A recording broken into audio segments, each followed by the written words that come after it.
నమస్తే, welcome to 99 TV. Shahid Afridi ఈ పేరు పెద్దగా పరిచయం చేయక్కర్లా. వారు ఏమన్నారో తెలుసా? ఈ పహల్గాం అటాక్ తర్వాత ఈ మానవ మృగాలు చేసిన దమనకాండ తర్వాత అతను ఏం మాట్లాడాడు తెలుసా? India carries out terrorism itself, it is responsible for killing its own people and then puts the blame on Pakistan. భారతదేశం అంట పహల్గాంలో జరిగిన మానవకాండకి తానే బాధ్యత వహించాలి. తానే, ఎందుకంటే తన జనాల్ని, తన సివిలియన్స్ని, తన పౌరుల్ని భారతదేశమే చంపుకుంటుందట. ఆ తర్వాత పాకిస్తాన్ ఎక్కడుందో ఎతికి పట్టుకుని గూగుల్లోను గ్రోక్లోను పాకిస్తాన్ మీద నిందేస్తుందట. వినేవాడు ఫలానావాడు అయితే చెప్పేవాడు వేదాంతి అని, చెప్పేవాడు ఇప్పుడు షాహిద్ అఫ్రిది అనమాట.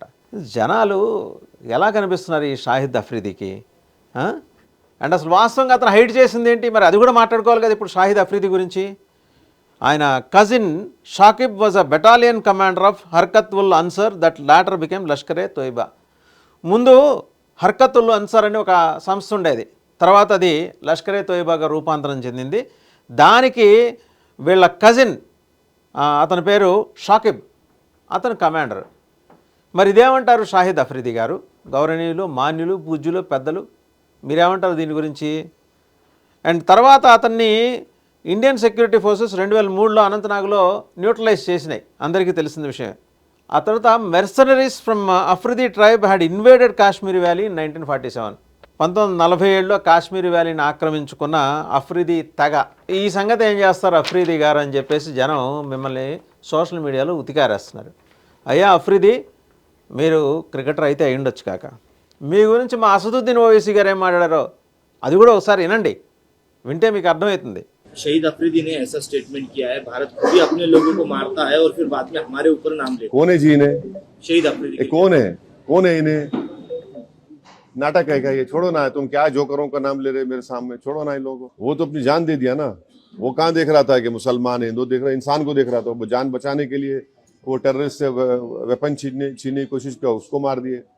तो ये जो अगर हमारे देश में से कोई कर रहा है गलत है, ये इसको हम कंडेम करते हैं. పహల్గాం దాడి ఘటన మీద పాకిస్తాన్ మాజీ క్రికెటర్ షాహిద్ అఫ్రిది చేసిన వ్యాఖ్యల మీద మజ్లిస్ ఇత్తహాదుల్ ముస్లిమీన్ చీఫ్ అసదుద్దీన్ ఓవైసీ మామూలుగా మండిపడలేదండి.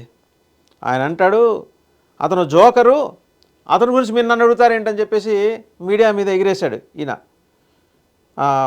అతనెవరు? అదొక డ్రామా, నా ఎదుట జోకర్ల పేర్లు ఎందుకు తీసుకొస్తారు మీరు అంటూ ఆయన క్వశ్చన్ చేశాడు. దేనికి పనికిరాని వాళ్ళ గురించి, అంటే షాహిద్ అఫ్రిది గురించి ఎలా మాట్లాడమంటారు? దండగా అంటూ చురకలండిచ్చారు. తర్వాత పాకిస్తాన్ని financial action task force grey లిస్ట్లో, అంటే FATF గ్రే లిస్ట్లో ఉంచాలని కూడా ఓవైసీ డిమాండ్ చేస్తున్నారు. ప్రభుత్వం ఏం చేయాలో ఏం చేయకూడదో భారత ప్రభుత్వం నిర్ణయించుకోవాలి. పాకిస్తాన్ని మళ్ళీ FATF గ్రే లిస్ట్లో పెట్టాలన్నది తన డిమాండ్ అని చెప్పేసి ఓవైసీ గారు కుండబద్దలు కొట్టారు. అలాగే పాకిస్తాన్ ఉగ్రవాదాన్ని పెంచుతోందని మండిపట్టం. हमारा बोलना अपोजिशन कहता है कि आप इस पर स्ट्रांग एक्शन लीजिए, ये खत्म होना ये चीज। अब वो कैसा एक्शन लेंगे, क्या लेंगे?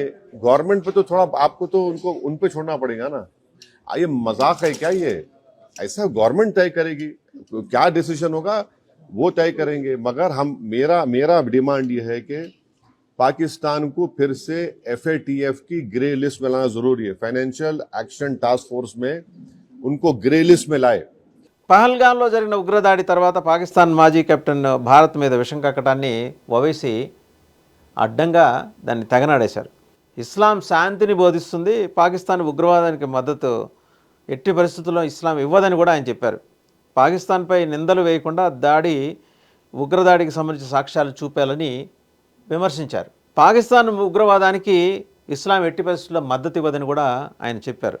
ఇంకేమంటాడంటే అక్కడ పటాకులు పేలినా భారత్ తను తానే నిందించుకోవాలని, అక్కడ పటాకులు పేలినా పాకిస్తాన్పై నిందలు వేయాలంటూ నోటికి వచ్చినట్టుగా అతను మాట్లాడాడు అఫ్రీద్.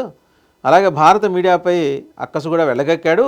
దాడి జరిగిన గంటలోపే మీడియా బాలీవుడ్గా మారటం ఆశ్చర్యకరమని, ప్రతిదీ బాలీవుడ్గా మార్చొద్దని మీడియా చెప్పే విషయాలను చూసి ఆశ్చర్యపోయానంటూ అఫ్రీది మాట్లాడటాన్ని కూడా ఓవైసీ తప్పట్టాడు. ప్రతి టీవీ ఛానల్లో ఎలాంటి ఆధారాలు లేకుండానే పాకిస్తాన్ నిందిస్తున్నారని కూడా అఫ్రీది స్టాండ్ తీసుకొని మాట్లాడాడు. అంతటితో ఆకుండా భారత సైన్యం గురించి సైతం అసంబద్ధమైన నిరాధారమైన వ్యాఖ్యలు చేశాడు అఫ్రీది. అతనేం మాట్లాడాడు కూడా చూద్దాం. అంతకుముందు అసదుద్దీన్ ఓవైసీ ఏం మాట్లాడాడు కూడా చూద్దాం. అయా అఫ్రీది, దీంతోపాటు మీకు చెప్పాల్సింది ఏంటంటే, మీరు మీ ట్రైబ్ 1947లో కాశ్మీర్ వ్యాలీని ఇన్వైడ్ చేసింది, దురాక్రమించింది, అది మర్చిపోయారు మీరు. అలాగే మీ కజిన్, మీ సోదరుడు వరుసైన షాకిబ్ హర్కత్ ఉల్ అన్సార్ అనే ఒక ఉగ్రవాద సంస్థకి కమాండర్, అదే తర్వాత లష్కర్ ఏ తోయిబాగా మారింది, అది మర్చిపోయారు. అండ్ కన్వీనియంట్గా మీరేం మర్చిపోతారు, లేకపోతే దాస్తారు. తర్వాత అదే షాకిబ్ని 2003 అనంతనాగ్లో మన సెక్యూరిటీ ఫోర్సెస్ మట్టు పెట్టాయి, అది మర్చిపోయారు. ఇవాళ మీరు వచ్చి కొత్తగా ఏం చెప్తారు, ఇండియాస్ లిబరల్స్ అండ్ సెక్యులరిస్ట్తో పాటు మీరు కూడా వాయిస్ కలిపేదేంటి, want peace with these people. ఇట్లాంటి వెర్రి గొర్రెలను వేసుకొని, ఈ షాకిబులు ఆఫ్రీదులు లాంటి వెర్రి గొర్రెలను వేసుకొని భారతదేశం శాంతి మంత్రం పఠిస్తూ సరిహద్దులు వెంబడి తెల్ల దుస్తులు వేసుకొని చేతిలో జపమాల పెట్టుకొని తిరగాలంటారు. ఎట్ట కనిపిస్తున్నారు షాహిద్ అఫ్రీది? జనాలు, భారత ప్రజలు సంయమనంతో ఉండటాన్ని చేతకానితనంగా తీసుకోవద్దు. ఒక్కసారి మీ వెనకాలకి వెళ్ళి చూడండి, ఆ బెలూచిస్తాన్ వంక చూడండి. అతను ఆ లిబరేషన్ ఆర్మీ కమాండర్ ఒక అతను మాట్లాడాడు, మీరు మీతో పాటు చైనా చేస్తున్న దుర్మార్గాల్ని బెలూచిస్తాన్ లిబరేషన్ ఆర్మీ ఎట్టి పరిస్థితుల్లో సహించమని. మీది ఒక తెగ, వాళ్ళది ఒక తెగ, పేరుకి ఇస్లాం శాంతి ధర్మం ఇవన్నీ ఒకటే, కానీ వాళ్ళు పాటించేది వేరే, వాళ్ళ ధర్మం, వాళ్ళ రాజ్యాంగం వేరే, ధర్మం ఒకటే, ఇస్లాం ధర్మమే. మీకులాగా ఏది పడితే అది మాట్లాడట్లా బలూచీలు, వాళ్ళ మీద దాడి దిగితే మాత్రం సహించబోమంటున్నారు. మీకులాగా ఇతరులను దురాక్రమించే ప్రయత్నం చేయట్లా, వాళ్ళ స్వాతంత్రం వాళ్ళు కోరుకుంటున్నారు, వాళ్ళు మీ మీద పట్టల్లా. వాళ్ళ మీద పట్టానికి వెళ్ళినప్పుడు మీరు రైలుని హైజాక్ చేశారు. అర్థమైందా Shahid Afridi? Our operation Zir Pahazak, this is a continuous operation that has been initiated to safeguard the Baloch Sea from China, Pakistan and other foreign powers. China, you came here without our consent, supported our enemies, helped Pakistani military in wiping our villages, but now it's our turn. Baloch Liberation Army guarantees you that CPAC will fail miserably on Baloch land. Majid Brigade comprises of a large number of volunteers who are ready to sacrifice themselves to protect our land.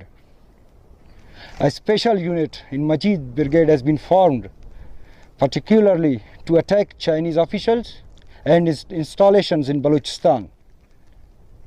President Xi Jinping, you still have time to quit Balochistan, or you will witness a retaliation from Baloch sons and daughters that you will never forget. మా అసదుద్దీన్ ఓవైసీ కూడా ఈరోజు మాట్లాడుతున్నాడంటే అర్థం చేసుకోండి, ప్రపంచం మొత్తం మీద ఎంత వ్యతిరేకత వచ్చిందో మీరు చేసిన చండాలపు మురికి పని మీద. ఇవాళ అసదుద్దీన్ ఓవైసీ మిమ్మల్ని గ్రే లిస్ట్లో పెట్టాలంటున్నాడు పాకిస్తాన్ని. మీకేంటండి, మీరు మాజీ కెప్టెన్, ప్రశాంతంగా మీ ఉద్యోగం ఏదో మీరు చూసుకుంటూ, మీ పనులేవో మీ వ్యాపారాలేవో మీరు చేసుకుంటూ, నలుగురితో పాటు నారాయణ అనకూడదేమో, మీరు ఇంకోటి ఏదో అంటారు కదా, నారాయణ అనకుండా మీ ఉద్యోగాలు ఏవో మీరు చేసుకుంటూ పోతే ఎవ్వరూ మిమ్మల్ని అడగరు. మీరు వచ్చి పిలిపించి పెండం పెట్టించుకుంటున్నారు. షాహిద్ అఫ్రీది, పెండం పెట్టడానికి భారత సైన్యం రెడీగా ఉంది, మీరు కూడా సిద్ధంగా ఉండండి పెట్టించుకోవడానికి.